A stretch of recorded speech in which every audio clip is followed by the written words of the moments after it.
You're listening to the She Lift Project podcast, a show dedicated to helping women achieve higher levels of success in the workplace. No matter where you are in your career, we want to help you grow. Now here's your host, Cynthia Kirkpatrick, a CPA, CFP, and Senior Financial Advisor at Moneta Group. Hello and welcome to another episode of the She Lift podcast. I'm Cynthia Kirkpatrick and I'm happy to have you with us. Today, we have my good friend, Jacque James, and I may trip up on all the things that you do, as I just did there. So you're president and founder of ARA Fraud and Forensic Services, a leading investigative forensic accounting firm. You do risk management, investigations, and litigation support with, I'm not going to say it yet, but lots of experience in different things along the way. Yeah, I've got a hodgepodge of experience over my career path, I would say. So happy to have you here today. I'm so glad you're joining us. And before we dive into the specifics of you, we've known each other, I guess, less than a year now, but kind of just jived on so many different levels. Yeah, we connected well. And it was another friend, someone we both know that I think just through things I've posted on Facebook or different things, she's like, you know what, your personality, you need to meet Jacque. I just think, one, we're both kind of accounting mind backgrounds, but just that connection of positivity and light and whatnot. She said, you two have to meet. And I think we hit it off pretty quickly from a personal level, but also with what you do because of my kind of accounting background. But I think what you do is pretty cool. You're a detective almost, but in a way that is not life-threatening on a daily basis. Well, that's true. I did have to hang up my gun belt from being in law enforcement years ago. This is definitely much safer nowadays. So I don't want to lose sight of that. But if we talk about where you're at today, the company, what you're doing, do a better job of putting that in layman's terms than I did. What, as far as the current company? Yes. Or kind of where I'm... Current company, what you're doing, and then let's jump into the law enforcement, everything up to leading you to where you are now. Yeah, it's been quite a journey. So with my company now, I've had ARA Fraud and Forensic Services since 2009. Actually, it started off as Asset Recovery Associates, and I started doing... kind of fell into this, quite frankly. I hung up my investigative belt when I was prior to jumping into the company again. So I thought, and I had gotten a call from someone that worked in banking, and the banker had a need to go find assets on a couple of debtors that had gone rogue. So I started the company doing asset locations and tracing, and then did that part-time for a couple of years while I was doing some other things. And during that time, I realized, and through some of my previous experience, I realized there was such a need for someone that works with small businesses, and not the big corporations, and I'll explain a little bit later because I worked in big corporations, but small business to help with fraud risk management, because employee fraud was so prevalent in privately held companies. And I didn't really see you got a lot of big CPA firms that do some of that, but what's been unique with where I really gave a lot of thought and intention as to how I want to grow this company. I started this thing not realizing I was going to start another business. I had another business at the same time. So I kind of transitioned from one to start this. And I wasn't sure where I wanted to take it. And as I really started giving a lot of thought to it, I figured, let me start focusing in on things that I can do. I had a great, just a great following and support group, and just with other entrepreneurs in the community already, and talking with other business owners, I figured, let's do things that we can help them to hopefully prevent having a big financial impact to their organization so they can keep their profits. And a lot of the big CPA firms that are out there, they're financial folks, not necessarily investigators. And I say that cautiously because I have a lot of good CPA friends that are really good at the investigative side, but there's a lot out there that are more looking at the numbers. And I think where my background comes in, being an investigator, I've really been able to kind of take that experience and then apply my financial side, the accounting side, kind of as a subset, and it's worked well. So I started the company doing the fraud risk management, and then in 2015 I got a phone call from a divorce attorney to help locate and trace assets in a divorce case. And I said, okay, sure, this is what I do, why not? Hadn't done litigation before. And that was my first exposure into dealing with the litigation side of things, and I fell in love with it. I absolutely love it. So what about that part do you love? Just being able to take these complex problems and putting all the pieces of a puzzle together. Because one of the things that I find when, especially doing financial forensics, is you have a lot of information, but you may only have a couple of small pieces of needles in a haystack that are really going to open up that entire case. And if you can find those and break it open and start making this picture come into play so you can solve the problem for the client, that just is something that's always kind of been in my DNA. Is that, you mentioned earlier, being an investigator versus just looking at the numbers, is that the difference? Finding those needles in the haystack and breaking it open? I'm going to answer that kind of two ways, yes and no.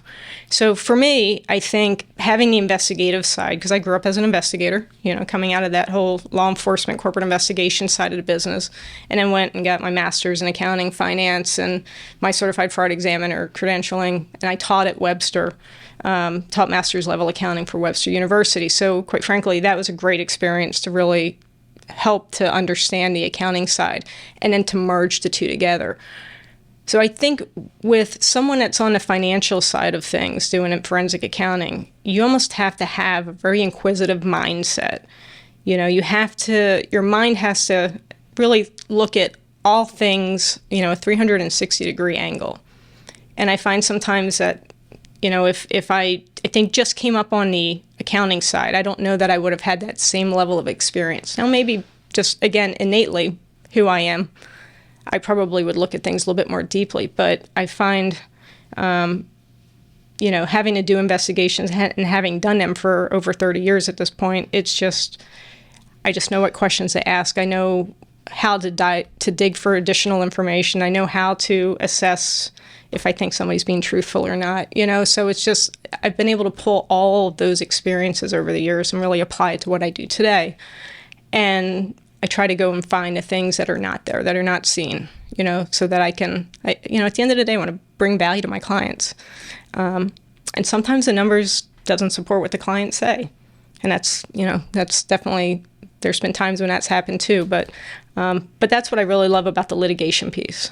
Do you want to bring value to the clients, but in an ethical way? Oh, absolutely. Yeah. I always tell people I am not the expert, the forensic accounting expert who will paint a narrative based on what the client wants. I'm here to tell you what the data states. And if it isn't in alignment with what the client thinks, I always tell the client, I'm going to tell you that. And then we're going to, I don't want you to continue to spend money for something if it's not there. I've had to fire myself to some degree with clients and say, hey, I just don't think it's worth you continuing to pay me just because it's not the right thing to do for the client. So, but if we go down a path and the numbers and the data starts to reveal that there is some type of discrepancies or there's some type of, hidden assets depending upon what type of case we're working, then I want to make sure that we uncover that so the client has all the information, they can make a well-informed decision and move forward. I think what you were saying there is what you do is based on relationships, but not only relationships, really doing what's in the best interest of who you're working with. And if that's a huge compliment, I think, to you to say, I'm going to tell you if you shouldn't work with me any longer, or don't waste your money on this. This is where I'm stuck at. So again, another reason why I like you so much. You talk a lot about the investigation side, and we've so far skipped over this. Talking about your investigative work, you said you worked with corporations. What early on in your career, what is that? Yeah, so my career path has kind of been interesting because, I remember early on being a little Jackie, wanting to be a police officer. I was a Charlie's Angels girl. What do you recall stood out for you that you wanted to do that from an early age? I don't know that there was a specific incident. I just remember at a very early age, and whatever reason sticks in my mind, that I knew I wanted to be a police officer. I always had a need to want to help people, and so when I had, got as a young adult, had moved, I was living in New Jersey, moved to Florida, and decided I was going to go put myself, go start a career in law enforcement and put myself through the police academy with the hopes of getting hired on. And I was hired on by a department down in Florida and worked down there for a couple of years. And that was my dream job, It's kind of funny because I was a beach police officer on St. Pete Beach, Florida, and my other half, who was a retired police officer from the city of St. Louis, said I wasn't a real police officer. I have to disagree, but I just had a better scenery and environment to go to every day than my other half that did when she. That's right, exactly. So I was finally got my dream job, was headed in a great path with that, but there were a lot of challenges being a female, especially back in the 90s. Being in law enforcement, I found there was just, you would have people who just, in a department there was a lot of politics, I guess, especially in a small department. And so, unfortunately, there were a few people who wanted to try to jam people up and, try to get them in trouble for little things. And so, I saw some of that culture. And then I had one of my partners on a department, and someone who I was really, really close with had been diagnosed with cancer, and it hit me really hard. And that was probably, it's still a little sensitive today, but was a pivotal time in my life because, all right, sorry. No, I mean, no sorries. This is real, and I think this is going to be helpful for somebody out there who maybe earlier on in their careers and their life can recognize. Yeah, well, it's, it was a young age. I've never lost anybody at that point, and this person was also my soulmate. So I'd lost the individual and to cancer, and then got out of law enforcement and went into corporate investigations. But during that time period, I was probably, in hindsight, looking back, I sit here and I realized that was probably a very defining point in my life. As challenging, as hard as it was. Hell, even 30 years later, I'm still getting all teary-eyed over it. But after I got through some of the anger, the hurt, just feeling defeated, because there was a point in time where I was at a very low point in my life with that. And then I decided, being a police officer, you couldn't actually continue to do what you do and not have your head focused. Which is why I eventually got out of law enforcement, gave up my dream job, and went into private security. But, in hindsight, looking back, that period of time was really defining for me. And I think what it did is it realized the power and the strength that I had within me to continue on when I didn't want to. And I became very driven. I became very driven to be successful in this new segment of my career. In retail loss, I went into retail loss prevention, and was successful. And I kind of worked my way up the corporate ladder. But of course, with anything, there's always, any challenges. There's always, when you work with different folks, personality conflicts, things of that nature. So. Worked in retail for, I guess, about 11, 12 years. When you say worked in retail, is this really with the companies, for the companies in loss prevention? So no longer law enforcement. No, law enforcement separated. Yeah, I apologize. Kind of got sidetracked. Left law enforcement. I went into, started working for companies like Home Depot, Best Buy. I worked for, W.H. Smith, which was a gift shop in airports and hotels, and I just kept going up the ladder from a position standpoint. And then when I had moved to St. Louis, met somebody who lived in St. Louis. I was living in Atlanta, and as you know, when you are from St. Louis, if you're not here, you either move here for a job or you move here for someone. So I ended up moving here for someone. And at that point, there just wasn't a lot of regional level positions in St. Louis, so I decided to get out of retail. And then I went into banking. as a branch manager, totally fish out of water. So I went from being in an investigative position to now I am in a leadership position, having to go and develop relationships with small business owners and having to do sales, So all of this was a new concept. So I had to reinvent myself again. So I feel like over my life, I've had to reinvent myself a couple of times. And so with that, I think I had another pivotal moment where I realized, working with small business ownerships, being a branch manager. And at that same time, I also started, when I was in banking, I started a part-time, and there is no such thing as a part-time business, by the way, a part-time winemaking business. So I took a hobby that I had of making wine and started a business doing... You've kept this secret from me since we first met? I can't believe it. I thought I shared that with you, sorry. But yeah, so I started a business. I'm a branch manager. So what I realized by doing those two things, and this was all back in 2006, I'm figuring out how to do sales, how to work with small business owners, how to network. So I didn't know how to network. When you're in investigations, you don't know how to network. You just go and you do investigations and you interview folks and whatnot. And then I was a small business owner at the same time. And what I realized, it took me about 6 months. And what I realized, I'm like, hey, wait a minute, a light bulb went off. I'm like, I really like being a business owner. And I really like taking all the lessons that I learned by opening up this micro winery, because there was a ton of lessons there. And trying to find ways to help other entrepreneurs not have the same mistakes that I had or hurdles that I had to go through. And I became very passionate about building resources and teams around people. And I realized there was a huge value in bringing in, as the banker, you've got the financial person, you've got the CPA, you've got your whole team. So if somebody has a need, they've got good go-to people that you trust, that will do a really great job taking care of that client. And so I found a passion in me I didn't even know existed. So it was pretty cool, So again, every time it seems like I have one door that's shut in life and another one opens, it's almost like a rebirth, right? And you find something new about yourself. And so from that, I stayed in banking for about a little over 2 years. And then that's when the economy started changing. I left National City before PNC acquired them and started ARA Fraud and Forensic Services. Now, at the same time, I had my wine business. So I'm sitting here having to juggle. Well, I'm spending a lot of time making wine and having wine parties and having a lot of fun. But I'm really, really enjoying doing the investigative side again. And I felt like, no, this is, the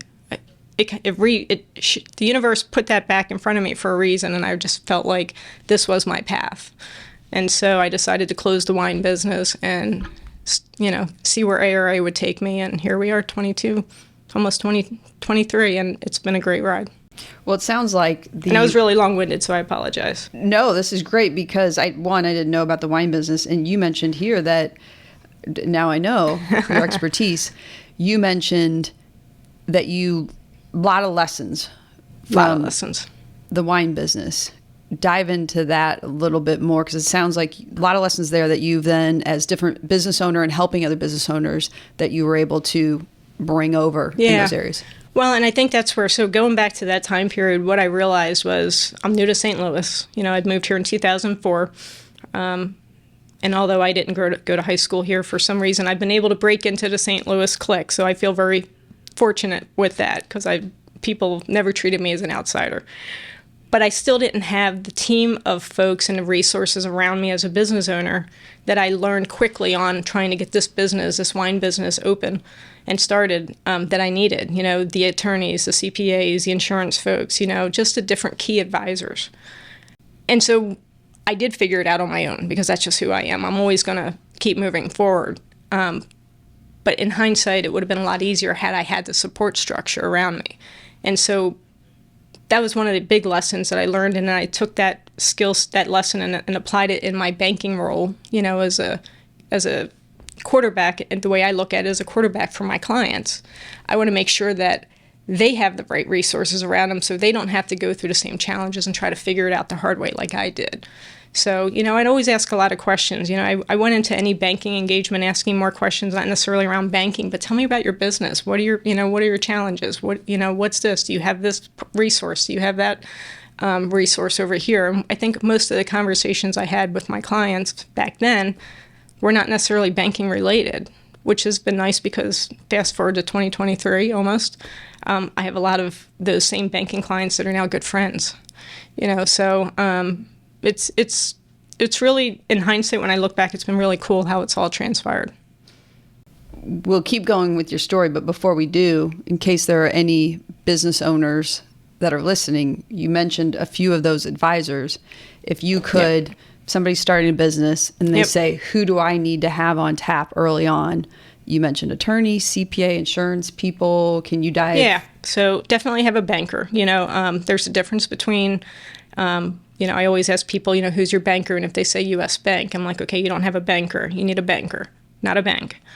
You need What's the difference there? You need somebody that's going to have a vested interest in the success of your business, and a lot of bankers will sell you bank products, right? And they're order takers. But you got to find somebody that's truly, if you go and work with a small business banking officer, they're usually more invested in the growth of your company, the success of your company, because the more you grow, then obviously that it's a win-win for everyone. So finding somebody that actually has a good relationship and is willing to invest more into the partnership, because that's what it should be, a partnership, than just somebody that's saying, hey, you need a new checking account set up, sure, I'll do that for you. They're looking out for the entire business, the owner and the company. They have a vested interest. So having a banker, having a CPA, and the same thing with the CPA, and it's one of the things that has been a challenge, is finding good consultative CPAs that actually are looking at things from a 360 standpoint. I've had this conversation before, right? So proactive versus reactive, right, and comprehensive versus just what the numbers told me. Exactly. Yeah. I've been fortunate to work with some good CPAs over the years. Unfortunately, we lost one of them when, Eli Ableys was one that I had a really great rapport with. So finding a good CPA who is really just going to, again, be a partner, right? Not be the reactionary person that when you call, they're an order taker. Having an insurance person, same thing. These are all partners, and the key is your insurance, your CPA, your attorney, a good business attorney, somebody to help on the financial planning side. Because those are all things, as we grow as business owners, we also want to obviously accumulate wealth, so we need to have that planning piece in place. But the key to having all those partners is they need to talk to one another. Mm-hmm. And that's the part that sometimes gets missed, and so I think one of the things that I've recognized early on in my career when I was, kind of going through the whole banker, being a winemaking entrepreneur, was that was really important. I didn't have that. And I was pretty dead set to make sure that anybody I worked with did, in my circle of influence, whether it's, in my banking role or even today, and that's where, a lot of times I talk with other entrepreneurs, even seasoned entrepreneurs. I'm surprised at sometimes how they don't have certain key players in place. And I'm like, okay, you've got a $100 million successful business. How have you not had this? Well, let me introduce you to this person. And that's what I love to do, is just be able to connect good people and bring good people together. It sounds kind of surprising that somebody could be so successful without having all those people in place. Are there organizations, is it finding a mentor who's developed their own business?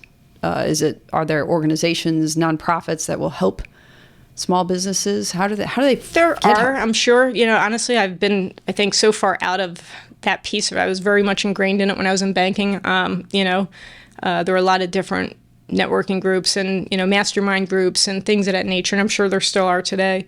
But so I couldn't give you a list, but, I think the biggest thing is for any entrepreneur is to just go network and partner with other entrepreneurs, but go find these key advisors and start building those relationships.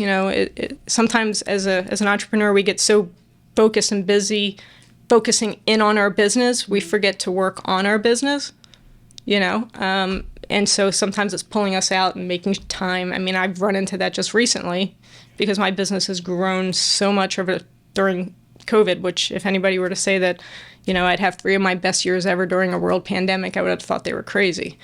So having that time to get out to network and find those relationships or just continue to foster the relationships has been challenging, but it's important. What do you think happened during COVID that caused that? I have no idea. I have no idea, but litigation has just been through the roof. So, and I guess if I were to, in looking back, it probably had nothing to do with COVID as much as I think just all the seeds that I'd planted for all the years past probably just come to fruition and manifested, and it just all manifested during that time period. But I thought you were going to say something juicy like everybody was at home together, and so... Well, no, that is true. On the divorce side, yes. We did see a huge uptick in divorce from the pandemic, and I think, the divorce attorneys are still probably keeping very busy right now. It's probably like that being home together, or they talk about if you go through a renovation or remodel, you can tell the relationships that can stick through it to the end. And I imagine with small businesses too, probably the stress of COVID maybe shed light on areas that maybe they wouldn't have and caused things to bubble up. But it's the divorce rate definitely ticked up. So, or custody battles, but yeah. So today, a lot of your areas, we mentioned divorce, but it could be fraud in a company, partners, business owners or something, or employees. What are all the areas that you work in, that your team works in? Sure. So when I look at, I've kind of, I work with the small business owners who are dealing with any type of fraud, risk management, or fraud investigation. Unfortunately, white-collar fraud cases are definitely on the rise. Why do you think that is? Well, not to get political, so I won't. But if you look at the last 6, 7, 8 years, and I don't care what side of the aisle you're on from a political affiliation, but if you look at what's going on in our government, there's not a lot of ethics anymore. And, one of the things that in my world as a fraud examiner, fraud investigator, that we see is the tone that's set at the top is what trickles down, right? So I think by seeing the tone at the top where you've got all these politicians that just are very unethical and that trickles down to society, the ethical barometer in our country is just continuing to go down. And so, which is causing more fraud in business. With, when I say in business, not necessarily dealing with the cyber fraud and all this, that's still going to be there. That's actually getting more rampant, but I'm talking about the employee fraud. And then the same thing with just the way people interact with one another. It's like we've almost lost our ability to be respectful and to be, compassionate for one another over the years, and which is sad. So I'm hoping we can eventually turn that tide and get back to that. But I think a lot of that translates more into, people doing things like hide money, So when you ask what type of cases I work, so I deal with the fraud in business, but I also, in the litigation side, I do a lot of divorce. I do a lot lately of shareholder dispute cases where business owners are having some type of financial conflict amongst themselves.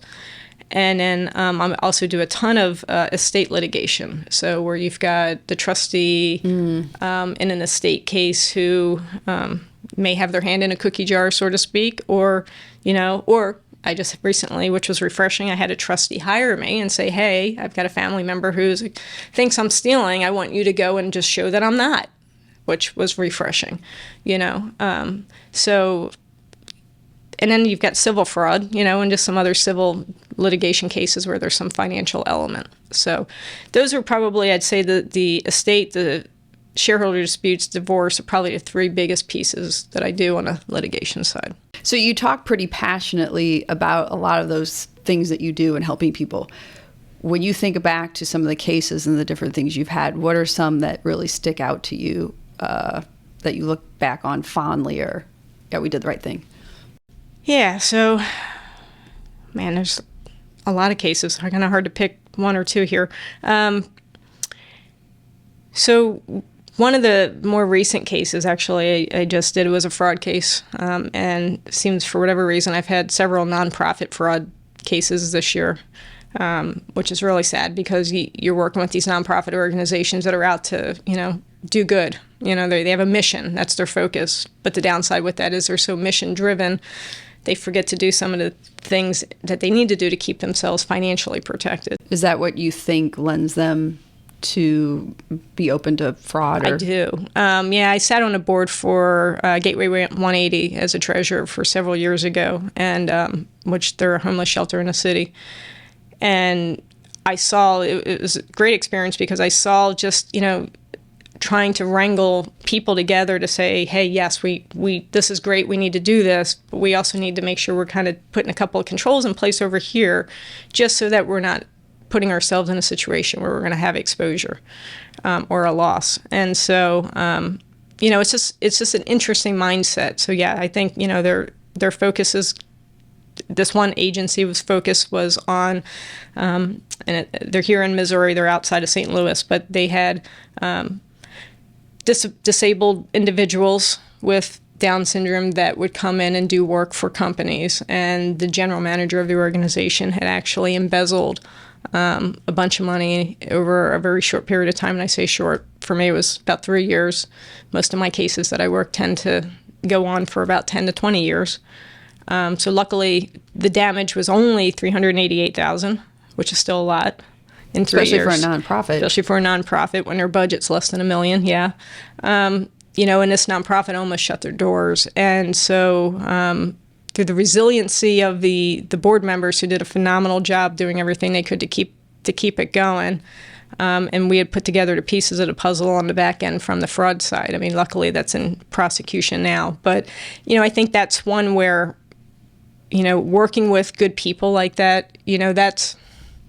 A lot of the cases that I work on, I've been fortunate that I've been working with some really awesome, amazing people. And, it just makes me want to go help them that much more, So luckily, the company didn't shut the doors and they're actually thriving now. And so, and we just did a fraud training with the board the other, a couple of weeks ago. And, just helping them to make sure that they've got some key elements in place moving forward so that they're set up for success. It's a great idea, fraud training for boards of nonprofits. Oh, God. Well, everybody needs fraud training. And when I say fraud, I'm not saying, hey, this is how you steal. let me just qualify that. Thanks for being very clear about that. We wouldn't want anybody contacting you for the wrong reasons. Let's go have fraud training, and we're going to teach you how to steal. But in some regards, it almost does teach you how to steal, so you know how to identify it, and that's the whole purpose of it. So, but it sounds like you from early on, you wanted to help people. Oh, absolutely. So wanting to become a police officer and hear you talking about this story, to me, circles back to that value of yours of really wanting to relationships. Yep. And seeing that direct help of others who deserve and need your help.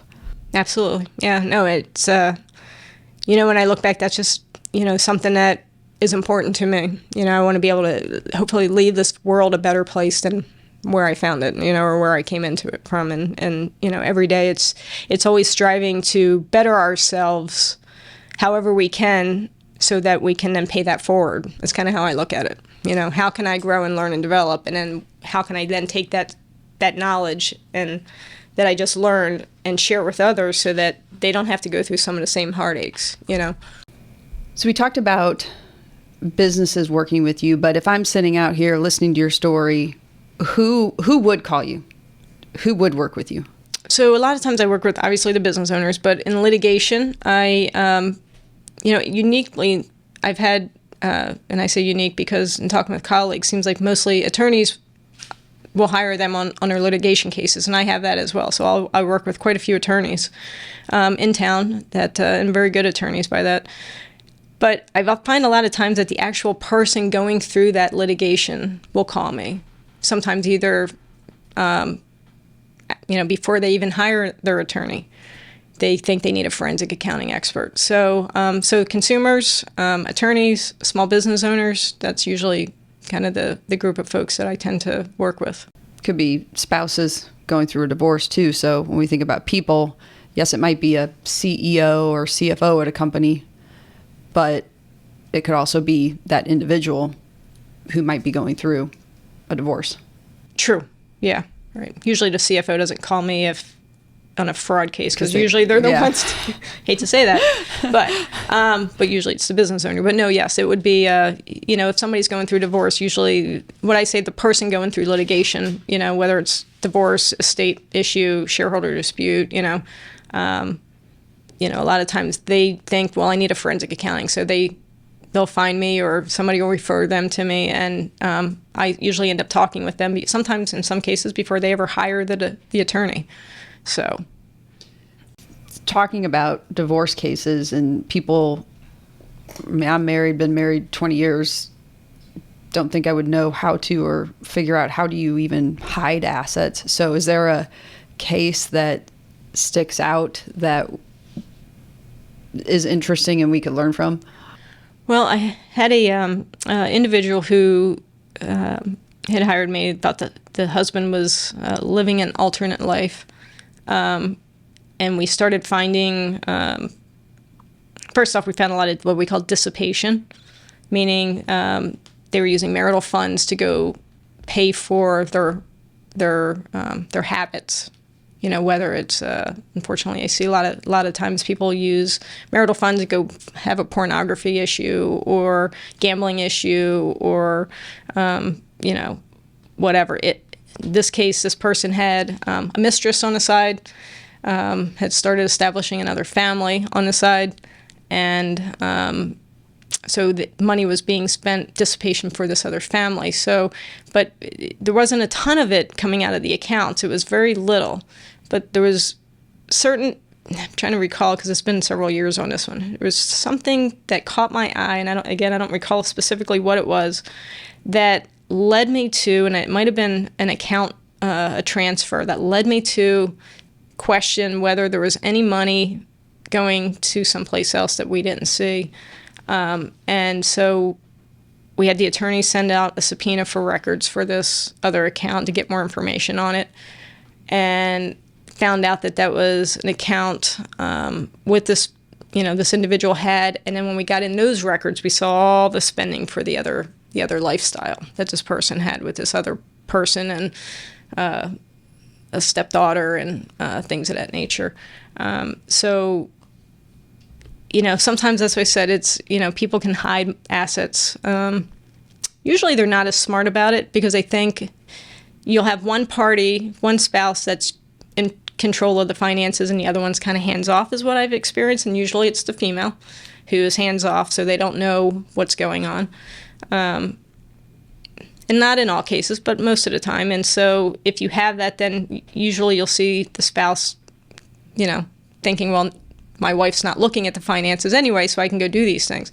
But if somebody wants to find a way to hide assets, and I did have another case where this person was really, I'm like sitting here thinking, I'm not finding anything. I'm not seeing it.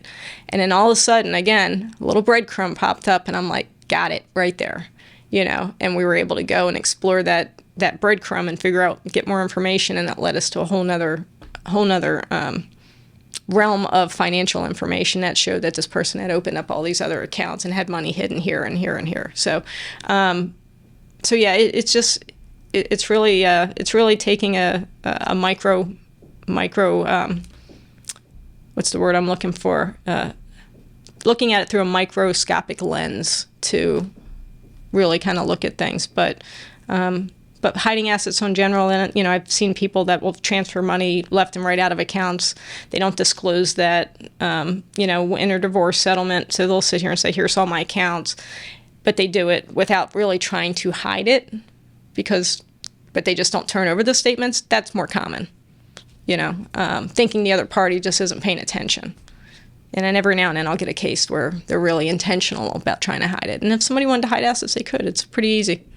Yeah, when I first came out of public accounting, or maybe even while I was interning, I was working as an auditor.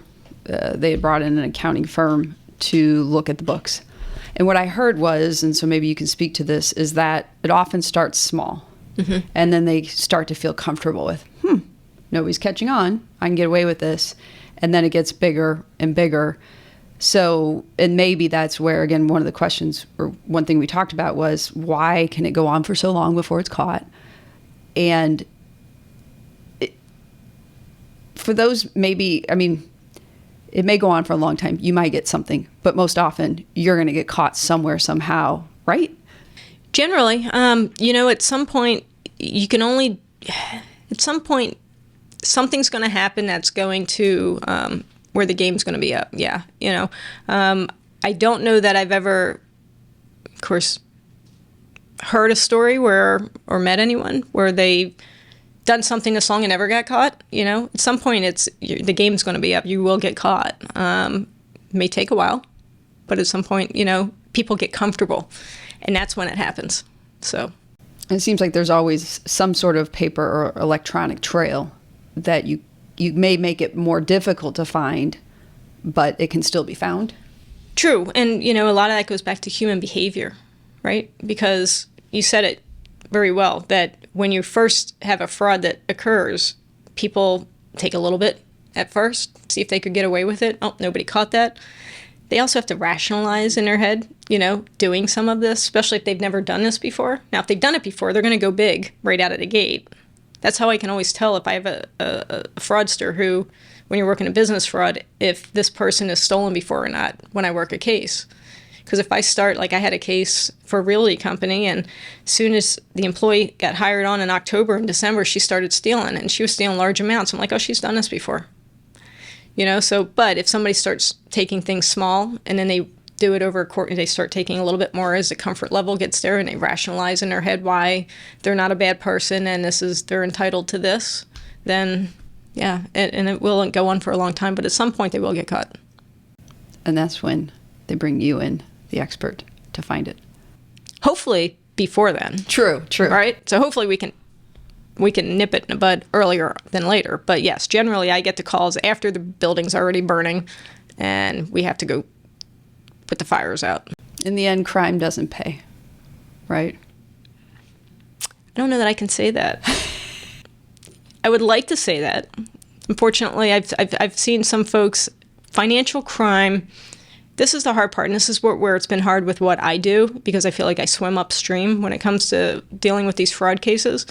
Because financial crime, you don't get the same stiff penalties from a criminal sentencing standpoint as you do with other crimes. So, I've had some people that serve, 5-6 years in jail, federal pen, because I usually take most of my cases federal because they're over a certain dollar threshold. And then I had a $1.2 million fraud case where the lady who had embezzled, got 6 months probation. No rhyme or reason. So, again, you're probably not going to get that money back as a business owner or whatnot. So better spend that money on prevention ahead of time. Get the right people in to show you how to do that, the right coverage, the right insurance, so that you're not dealing with. Make sure you got the insurance. That's going to be huge. Because if you won't, the likelihood of getting it back as restitution is going to be minimal. Now, although that lady who did steal the $1.2 million did start to pay my client restitution right away, but that was after she went and worked for a paint company in St. Charles. She started spending $500 a week to my client for restitution. Where do you think she got that money from? So I asked the Secret Service agent to go pick her up at the employer, because I can't say anything to the employer ethically, because I'm bound by confidentiality. So, wow. Some interesting stories. Yeah. Oh, I've got a lot of war stories. I had a case, actually, when I first decided in 2011 that I wanted to start implementing fraud risk management services into my company and start providing those services to clients. I had a case where property manager of a condo association had embezzled well over $300,000. She also employed her brother and some other family members, and each one of the individuals in the case had business entities in their name. The brother who was an employee, decided he was filing that she was going to terminate him on paper for being an employee of this condo association. He was doing maintenance, so he could collect unemployment while he was still being paid as an employee, and he was also being paid through his business entity for providing. So he was triple dipping. This individual is actually a part-time police officer for a small municipality in this area. So I believe he was terminated and subsequently arrested. And then the condo association or the condo manager had also used her company to, it was create a shell company where she was paying her company.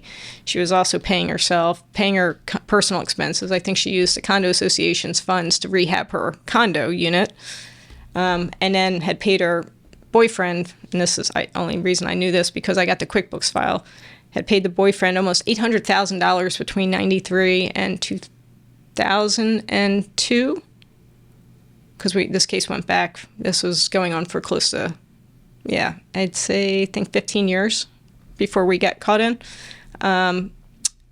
Almost $900,000 for snow removal.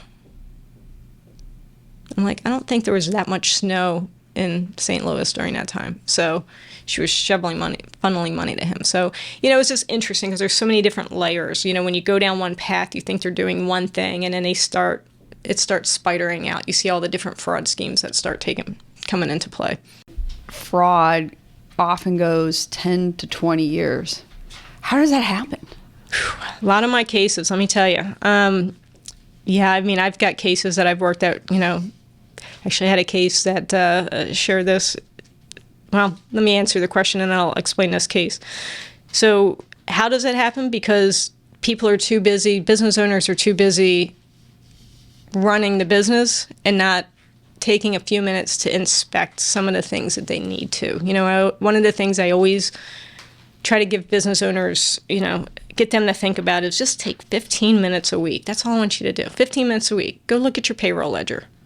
Go look at your credit card statements. Go look at your bank statements. Have your bank statements mailed to your house, not to the CFO, not to, the controller.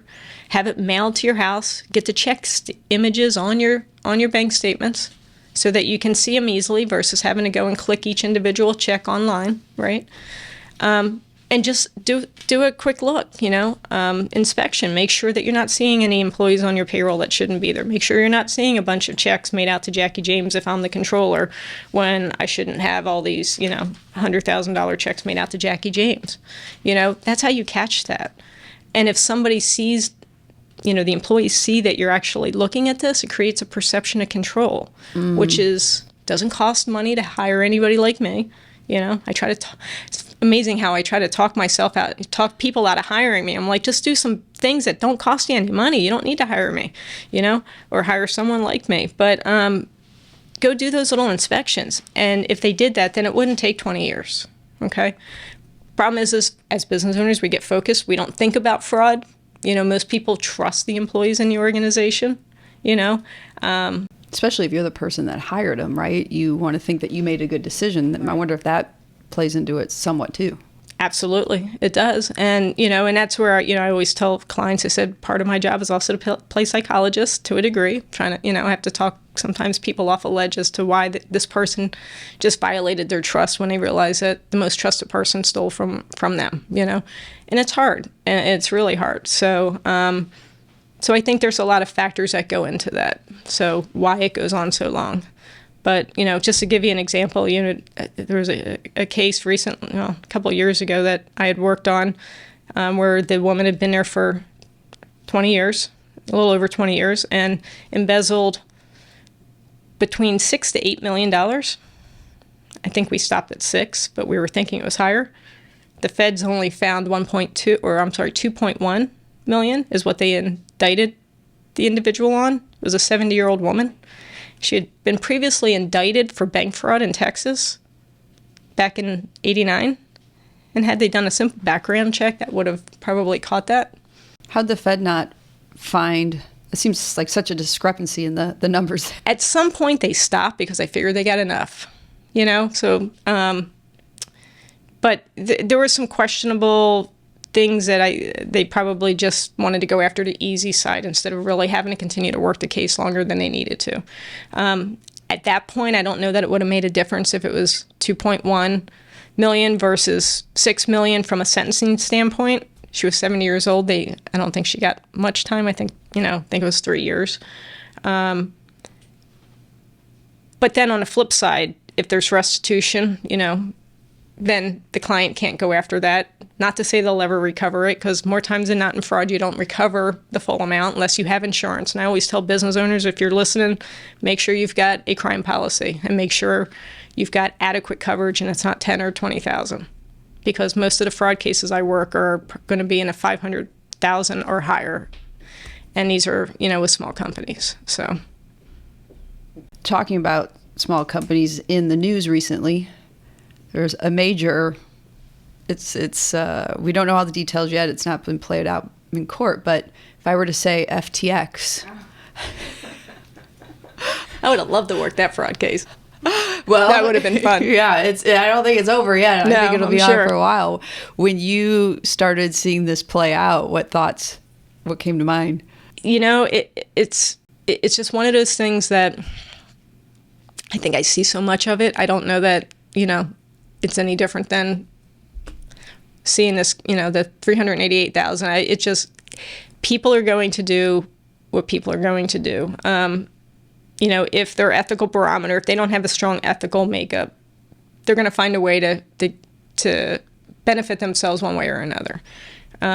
You'd like to think it's not from the company that they work for or that they own. But unfortunately, we're seeing more and more fraud with business owners stealing from their own company. So, nothing surprises me anymore. I've learned a long time ago, don't sit here and make the comment that, okay, I've seen it all now, because every now and then I'll see a new wrinkle. I'm like, okay, so nothing surprises me anymore. I think humans are good at surprising, just when you think you can't be. Yeah, you'll see a new wrinkle every now and then, so yeah. I imagine in your expertise in history, do you think it will, just again staying on this one last little bit, how long or what? We're just at the cusp of this. So do we see this playing out over a long period of time? You mean this case? Yeah. Oh yeah, this case will take a while, no doubt. I mean, it's internet. I believe I haven't kept up with the details of it, so there's going to be some international elements of things. The feds are going to. This case will probably take several years to investigate, I would imagine. Yeah, that's one of the things I think people think. And I get this asked a lot when I come in and do a case. Well, how long is this going to take? I think they want it wrapped up in like 2 weeks, 3 weeks. I'm like, usually these types of cases, because we're having to go get documents, we're having to do all these different steps. I mean, in one case that I'm working now. Another nonprofit case, we thought we'd have it done. I had everything done, and then I found some credit cards that I'm like, no. So I'm working with law enforcement. I'm waiting for them to get subpoenas back. So, now that's extending it, because now you have that process. So, I always tell people, 4 to 6 months, sometimes longer, sometimes shorter, but just plan that, because if you're dealing with a fraud, because a lot of times it takes time to kind of go and collect all the documents that you need to be able to uncover and find those little breadcrumbs. And I'd imagine once you get the courts involved and you actually, if the case goes to court, then... If it's litigation, yeah, it could drag on longer. Yeah, totally. So a lot of my my litigation cases, I mean, they've been on my books for 2-3 years. I've had one that just finally settled after 4 years. Wow. No wonder you've been so busy.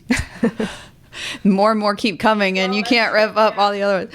So clearly, I think it sounds like you're at a great place. You love what you're doing, and you get to help people. It kind of comes back to what drives you, your peace, your happiness. As somebody I spoke to earlier today mentioned, get back to your peace.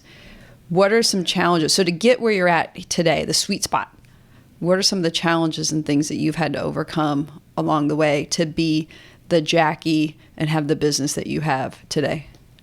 Well, I think a lot of what I've already discussed, the different pieces in my life, the challenging moments, losing, a loved one that was, at a young age that was my soulmate, having to reinvent myself from a career perspective. When I hit 45, I went through some health challenges and started working with an energy healer who has been a phenomenal partner with me even today, to get me to a point where now I start looking at life a lot more peaceful. When you talk about being peaceful, I've learned some other new skills of, just kind of not taking life so seriously, not charging so hard and learning how to trust in what's out there that we maybe can't touch, feel, see, or have a tangible presence with. And by doing that, I've learned to let go, and I've learned to love myself more. I've learned to not be so hard on myself.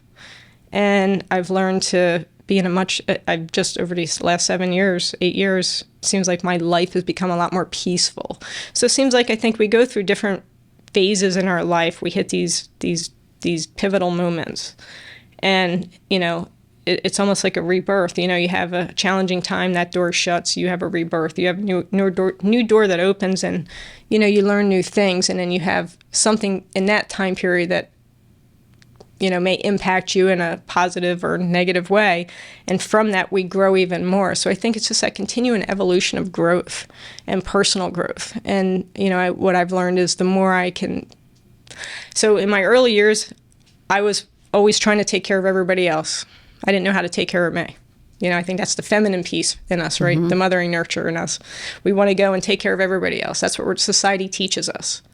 And so in my 40s, it hit me that, no, this was kind of all backwards. I needed to learn to take care of me. And the more I take care of me, then the more I can be better at taking and helping other people. And so, and now I do so where I don't feel like I'm drained. How you used to have that drained feeling because we're always putting out all this energy, helping everybody else. We didn't take time to fill up our own emotional tank. And so now I just take care of me, and I have the energy to be able to help others. And I do that now with what I do in, with ARA and doing a forensic accounting and working with people going through very stressful times. And it's rewarding. And so I've made a commitment to myself that when I stop having fun with what I'm doing, then I'll do something different.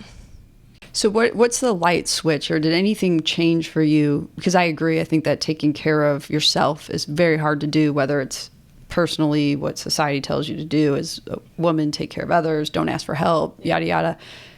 Was there something that happened where you said, this is or something that happened, but that light switch went off, and or how every day you've said business is crazy, you've got so much going on. I know you also help take care of cats out there and different things. You're all over the place. Big animal person, yeah.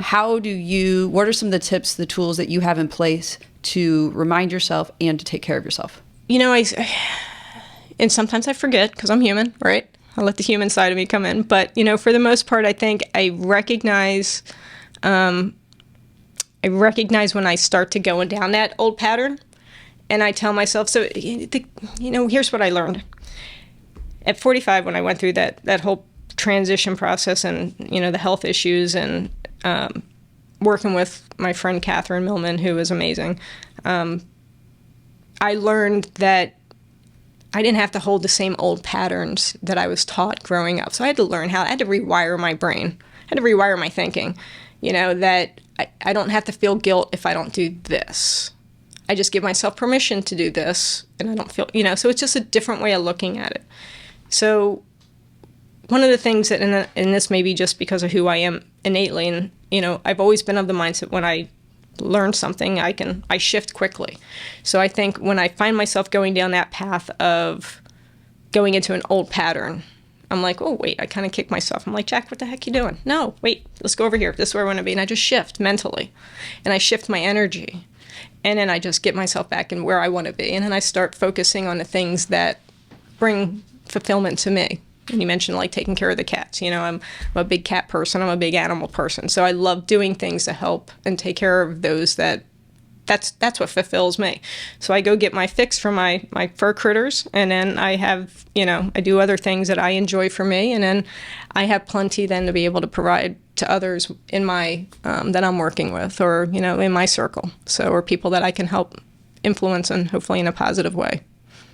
It's interesting, or at least it stuck out to me when you talked about you don't have to be or do who you were grown or as a young kid, that you can retrain yourself or give yourself permission to be different. And I think I've struggled with some of that myself, and I know others. And more about that, like that struggle, or how do you yeah.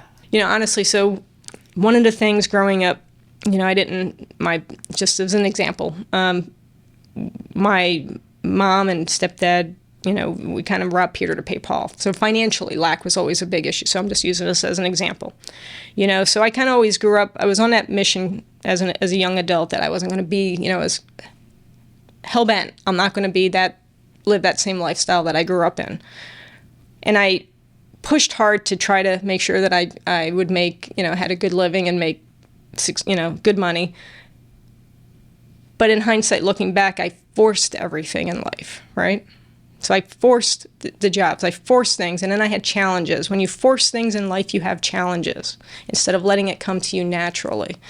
So what I realized that in working with Catherine is I had to step back and I had to shed those belief structures of lack, lack of abundance, lack of time, lack of love, lack of whatever it is, okay?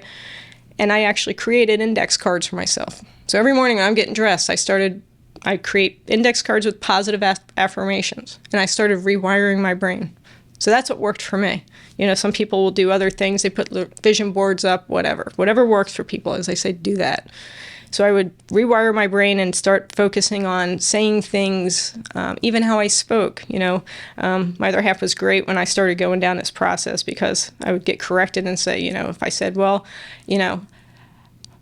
I want X to come to me, or, I want to feel, well, that's not a good example. What was, if I said something like, I will, or I don't want something, let's use that as an example. I don't want this. I would say, I was taught to rewire the brain. Don't say the things you don't want. Say the things you do want. And the key is, and the secret to all of this, if anybody ever watches A Secret, that's, I never understood that. And now I get it. Took me a long time, but now I get it. But the secret is putting it out there, setting your intentions so that it's actually in the here, now, today, in this moment, not in the future, not in the past. And so I think for me, in my younger years, I always lived in the past and I lived in the future. And so I've learned to live in the present moment. So when you say that, what's an example? And maybe this is one, instead of saying, I will be a partner at my firm. I am, or I will be smart and successful. I am smart and successful right now. That's it. Perfect. I will be implies that that's a future. It's not here right now. So, saying I am a partner in my firm. Now, then that was a little tricky for me, right? It's a little tricky for a lot of people, especially those of us that are literal, that's not and right. Visual. Right, exactly. That's not right. So I don't want to say that because that's not true. But it is our truth if that's what we want. So I had to learn to say, nope, it is here right now. And then I visualize that's me in as that, whatever it is that I'm looking for, that I'm wanting, I visualize my company to be successful. I haven't gone out and networked like I used to network. I was a networking queen for years. I haven't had to do that. I've been grateful because I started focusing on just manifesting abundance and clients and a successful company, and that's what I focus on, and that's what has just materialized. I can't explain it. I'm just grateful. And I think that's the other piece is being gratitude, showing a lot of gratitude. So if you can focus on here, now, the present, change your how we speak to be, everything has to be positive. Don't say things that, I can't, I won't, because that'll keep you stuck. And show gratitude for the littlest things. I wake up in the morning, just, thanks guys, lovely day. Even if it's raining out, hey, it's a beautiful day. And I think I've been working on that a lot over the last few years, and I know that's why Sarah Stock put us in touch partially. I love our breakfasts. I know. And it's I have to remind myself, it's a brain or a muscle that you're retraining. Yeah. So if you have a bad moment and you're not seeing the positive in everything, it's okay. It is okay. We're not going to be perfect. Try to start over. Try to stop yourself. Don't try. There you go. See? Don't try. And that's it. We have to give ourselves permission to be human. We're a soul being and having a human experience. And so if we can give ourselves permission to err and to falter and have a bad day, that's okay. Don't be hard on yourself. And I had to learn that because that's really hard, because I used to be the hardest person. Nobody could be harder on me than me. I think that's true for a lot of people. Right, You're your absolutely. worst self-critic or your worst critic. And oftentimes, and as a parent, I've realized I often don't have to tell them what went wrong. they've been beating themselves up about it already. So let's try to look at it from the positive. What did we learn from this? What can we take from this? But you mentioned some things, and I'm thinking, how can we be specific to anybody out there listening to this, sharing this? Note cards in the morning. Yeah. What are those things? What might they say, or what might you be telling yourself in those moments? It depends. So, for me, I would, because like I said, the financial abundance piece was a big part for me. I had to learn how to overcome the lack. So I would put on my note card, I'm a magnet for money. And I would visualize money just flowing to me. When I did that and I started feeling it, the key is you can't just think it, you can't just say it. You got to truly feel it and believe it. All of a sudden, the phone rang that day, and a new client came on. It was crazy, So I would, some of the other things, that I would, I have an abundance of time. I have trying to think of some of the other cards that I had. I love money. Just create a love event for whatever it is, or just cards that embrace love around whatever it is you're trying to change. If it's self-esteem, I love myself. I value myself. If it's, career path and you're trying to find a career path, I have my dream job. Just start creating these note cards and telling yourself that you have it. Now, maybe you don't have it in this moment, but tell yourself you do. Visualize having that dream job and attract it to you. It's all about the law of attraction. Yeah, as you mentioned that just before you said that, it's that mirror. It's what you put out there comes back to you tenfold, right? Absolutely. Yeah. If you're cranky, and God knows I've had my days where I'll sit there and I'll go to the store and I'm just, really irritable with a salesperson that just, I think, is giving me horrible customer service. And then next thing I know, I step back and I'm like, well, I'm doing the same thing I just got. Okay, so wait, can't do that anymore, So again, we're going to make mistakes. We're going to falter along the way. That's okay. Don't just give yourself permission to do so, but recognize that you're doing it and then shift your energy to where you want to be. So it sounds like you're intentional with your note cards. You're repetitive. You're trying to build those habits, and it's built from gratitude, abundance, and positivity. Anything missing there? And love. Yeah, you got to love yourself, and you got to love, I think love is, that's the key of, the universe, right? If we can love one another and have everything we do comes from love and gratitude. I personally think sometimes you'll see these things out there that say, what's the greatest, if you could have one superpower, what would it be? I really do think love is probably the best superpower out there to, like you said, love yourself, which can be really hard to do. Love others that maybe hurt you or harmed you. Love yourself as a kid who went through some of those things that you're still struggling with. I think you're right on there, love. Well, and that was hard, right? Having to learn how to love somebody that's harmed you or hurt you. But I that's one of the things I've been working on over the years, and what I've learned is I don't have to forget, but I can forgive. And it's not energy that once I forgive, I'm no longer holding that energy, because that energy then manifests into things that cause physical illness, which is what I was dealing with back in back in 2015. And so, it's all about the energy that we hold. If we hold a lot of hatred, anger, fear, whatever, our bodies are going to eventually become ill from it. So I don't know. And I want to stick around for a while. I've got a lot of work to do still. Yeah, you have too many people out there that need your help and want critters. You around. Don't forget the critters. Yeah, the critters too. And I like to think about it, if I am, who do I like to be around? Do I like to be around people who are smiling, giving out compliments and genuinely mean it and are positive? Or do I like to be around people who are consistently having a crabby bad day? Right. And then I try to model that and be that person. Again, not perfect, but that gives me another way to think about it. Who am I being right now, and what I want to be around myself? How we show up in life is what we get, So if we want a happy, fulfilling, positive, gratifying life, that's how we need to show up. And to what you said is, if we are harboring things from the past, we're really only creating a jail for ourselves. That's in right. Our minds, our hearts, our souls, and we're trapping ourselves. That, difficult, we have to somehow let it go and release that bad energy so that we can become more positive. Absolutely. Yeah. Are there any tips or tricks or just a lot of hard work and find some good people to work with? That's a hard one, right? I mean, some people are good at it. We all have our own unique abilities and skills, right? Everybody handles things different. And this is one of the things I had to learn, especially when I started working with Catherine, because, I see how she had helped me. And I'm like, oh my God, I want, I tried to get everybody to go and talk to her, because she was so great at being such a great, partner, and just helping me to really evolve as I am, not just as a person, but as a soul, as a being, my spirit.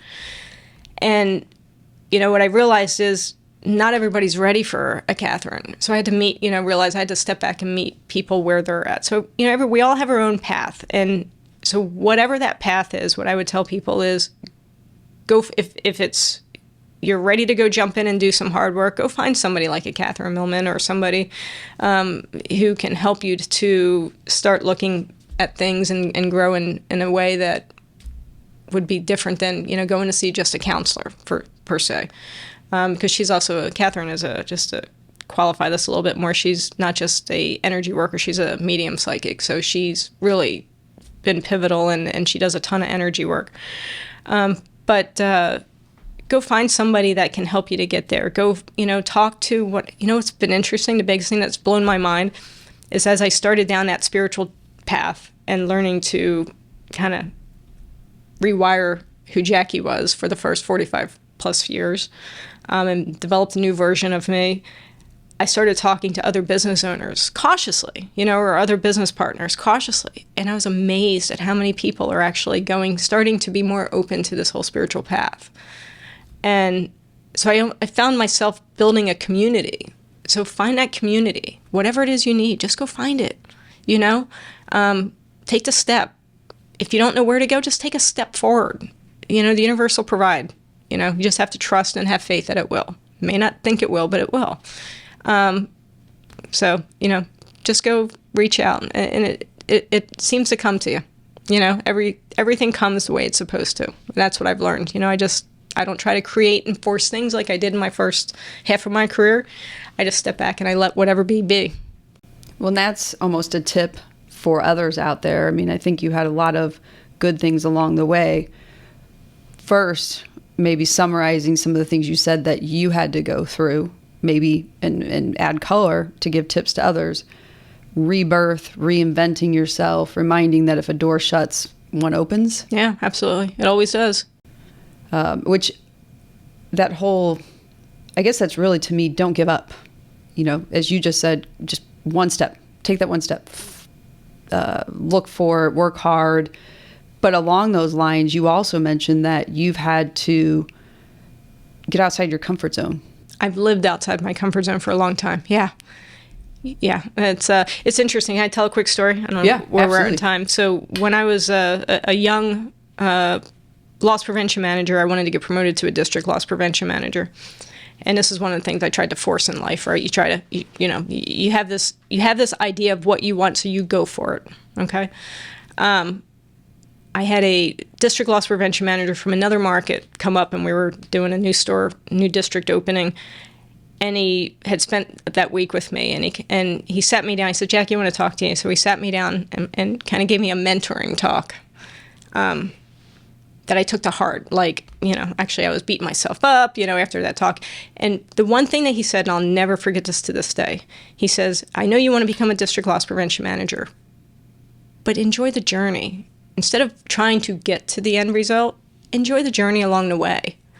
And that's always stuck with me. And so after about 3 days of processing that and kicking myself and beating myself up, and then I realized, maybe there's something to what he's saying, and I let it go. And I said, okay, I'm just going to go and I'm going to do my job. And when the time comes, I'll get promoted. I'm not going to worry about it. 3 months later, I got promoted. So enjoy the journey. That's what I tell people. Enjoy the journey. We're here for a period of time. We're visiting this earth. Go enjoy the journey. So do you think that message kind of goes back to, and maybe there's more, that abundance, that manifesting what you want versus trying to force absolutely what you want? Yeah, I think anytime we try to force a situation, we get an outcome that's not favorable to us, right? Instead of just letting unfold what is intended to unfold, what is meant to. While you still do the work. Yeah, well, yeah, you Still gotta absolutely work still hard. do the work. Absolutely. Yeah. You know, and you learn, you know, I always said, you know, the day I stop learning is, you know, the day it's time to go home. You know, it's no sense being on this earth anymore. It's always a learning process. And so the more we continue to learn and expand, and again, you know, I love to pay it forward. So that's kind of my role. I feel like I'm here on this earth so I can learn and absorb and then apply what I learn and help others so that they don't have to go through the same challenges. You've shared a lot, both on the business, the industry, things you've learned personally, abundance, positivity, etc. I do want to make sure before we'll kind of circle back to what knowledge you can share from a business perspective, and then we'll maybe close it up with one last final word. But if people want to find you, get your help, or talk to you from a forensic, all of that, how do they find you? So my website is ARASTL for St. Louis, so not F, but ARASTL.com. My phone number's on there. The email is on there, or they can email me direct at jjames@arastl.com. I always tell folks, if anybody ever has questions, you know, I welcome people to call with questions. I don't charge for, you know, taking time to talk to somebody, you know, if they've got something they're just not sure about, you know, so the initial calls are always complimentary. And even after they're a client, a lot of times I don't charge for a lot of my calls. But I'd much rather somebody call and get a question answered, and hopefully they don't need me. You know, there's unfortunately enough people out there that will. So, you know, but if I can help somebody to not need to have to hire somebody like me because they took time to be proactive and get some answers, that's important, you know. And you mentioned, I know you're on LinkedIn also. I'm on LinkedIn, on Facebook. The company ARA is on Facebook, and then yeah, I'm not into all the other social media stuff.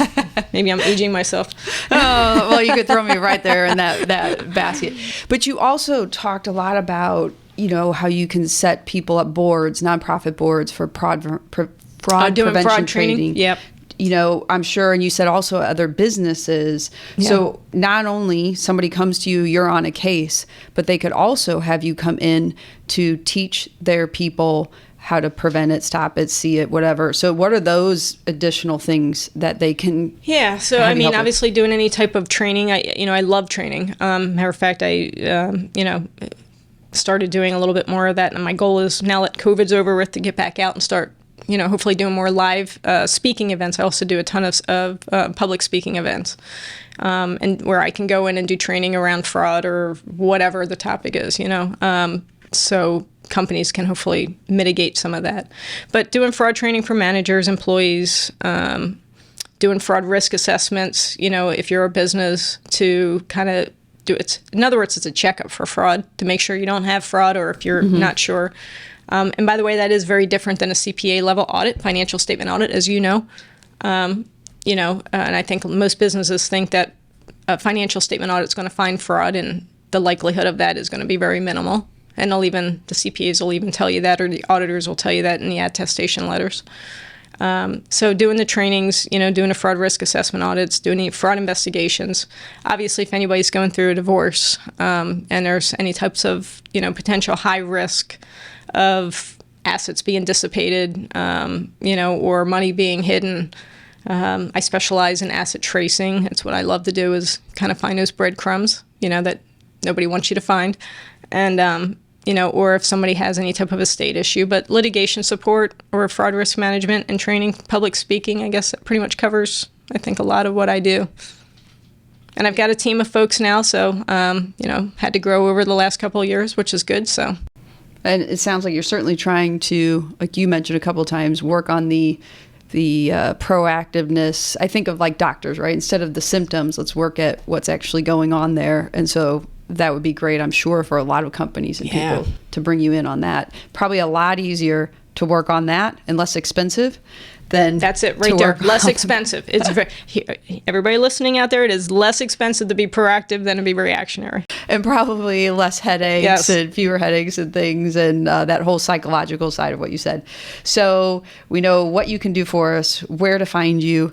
As we wrap up the show, any one big takeaway, whether it's business, whether it's something that really helped you personally grow, that you would want to share with everybody today?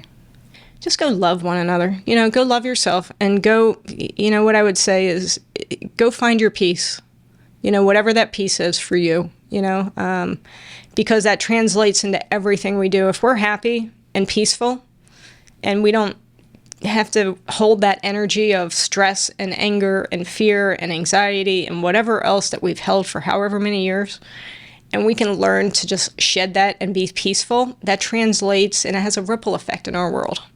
So the more we can do that, the more it impacts others positively, and then it translates into everything we do personally and professionally.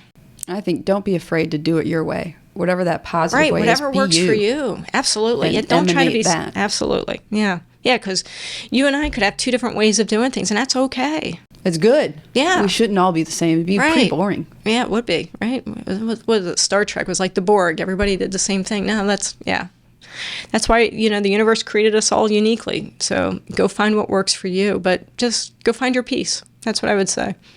I love it. Love and peace. Go find it. Absolutely. Give it. Be it. Yep. Well, thank you very much, Well, thank Jackie, you. for being here, sharing yourself on so many levels. Appreciate it. I got to say, I think you brought more out than I had realized. Coming in, I'm trying to figure out, well, what am I going to talk about? And boy, It was all in there. You had it. That's why I asked you. I knew you were special. And now we get to share that with more people out there. So thank you. This was fun. Appreciate it. Always. Thanks. This concludes another episode of the She Lift Project podcast. To hear more episodes of the show, subscribe wherever you get your podcasts. And to learn more about our mission of helping women reach higher levels of success, visit sheliftproject.com and sign up to receive the latest news, ebooks, videos, and more.